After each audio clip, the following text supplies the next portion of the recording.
குடும்பத்தை சார்ந்த அனைவருக்கும் பணிவான வணக்கங்கள்.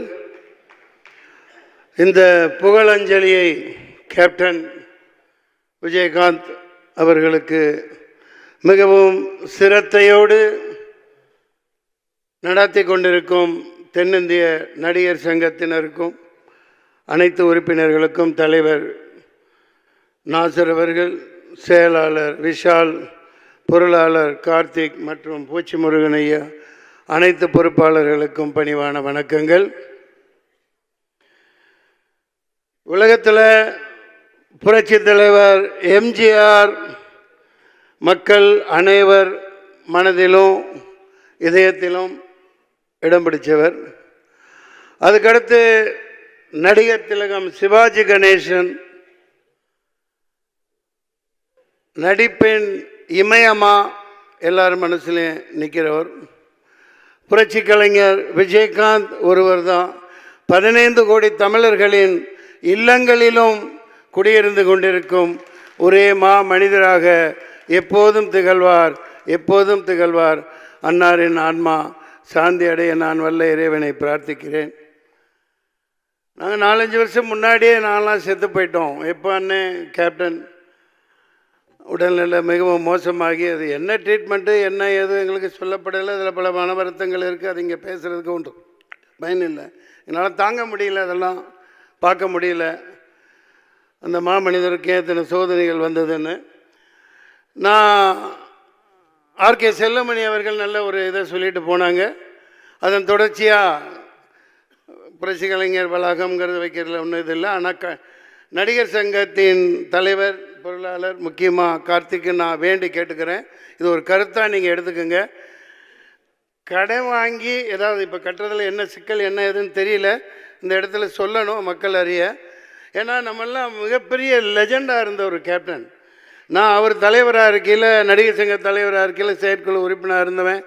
அந்த பத்திரத்தையெல்லாம் வாங்கி காமிச்சு, அந்த அங்கே இது இருக்கும், அங்கே அது என்ன அந்த படம் பார்க்குற இடம் தியேட்டர், அங்கே வச்சு செயற்குழு நடந்துகிட்டு இருக்கையில் அதெல்லாம் காமிச்சு எவ்வளோ ஈடுபாடாக எப்போவும் சிரிச்சுக்கிட்டே இருப்பாங்க. கடன் வாங்கி கட்டாமல் அதை அவர் பாதையில்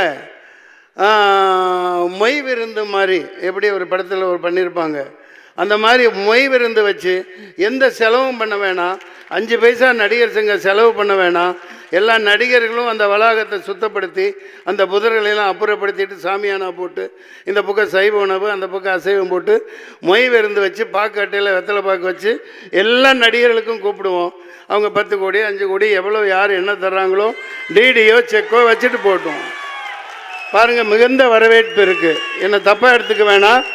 அவங்க கேப்டன் அழகாக இலைக்கு கீழே தாலியை வச்சுருப்பாங்க.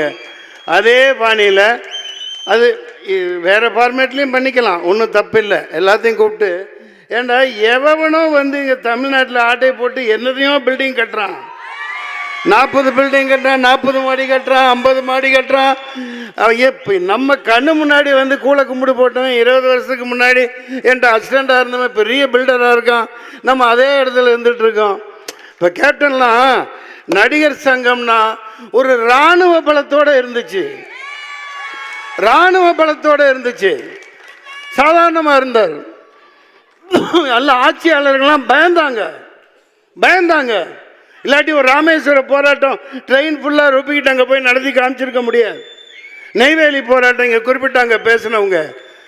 நம்ம அதுக்காக நம்ம 2 கொம்பு வச்சுக்கிட்டு இருக்கணும்னு அவசியம் இல்லை. கதாநாயகர்கள் விஷால் உங்களுக்கு சக்தி இருக்குது, நாசர் சார் உங்களுக்கு சக்தி இருக்குது. இனிமேலும் நடிகர் சங்கம் ஒரு இராணுவ பலத்தோட மிகப்பெரிய அங்கமாக தமிழ்நாட்டில் இருக்கணும். எவனுக்கும் கட்டுப்பட வேண்டிய அவசியம் இல்லை. பார்த்துக்கலாம், எத்தனையோ கோடி போட்டு பணம் எடுக்கிறோம். தயவு செஞ்சு கடன் வாங்காதீங்க. அதாவது டிரான்ஸ்பரண்ட்டாக இருக்கட்டும். எந்த நடிகர் என்ன கொடுக்குறாங்களோ, என்னங்க இதெல்லாம் ஒரு ஜுஜிபி மேட்ருங்க, சாதாரண விஷயம். ஒரே வருடத்துக்குள்ளே கட்டப்பெறணும். விஷால் அது நிச்சயமாக செய்வார்.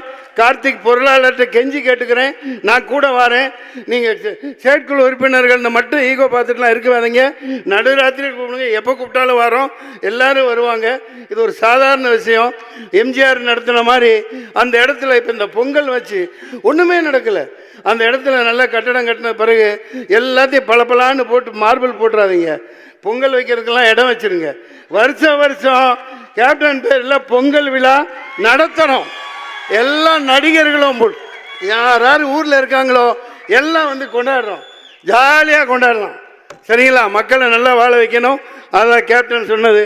அன்னாரின் ஆன்மா சாந்தியுடைய வாழ்த்துக்கள். பிரார்த்திப்போம். நன்றி, வணக்கம்.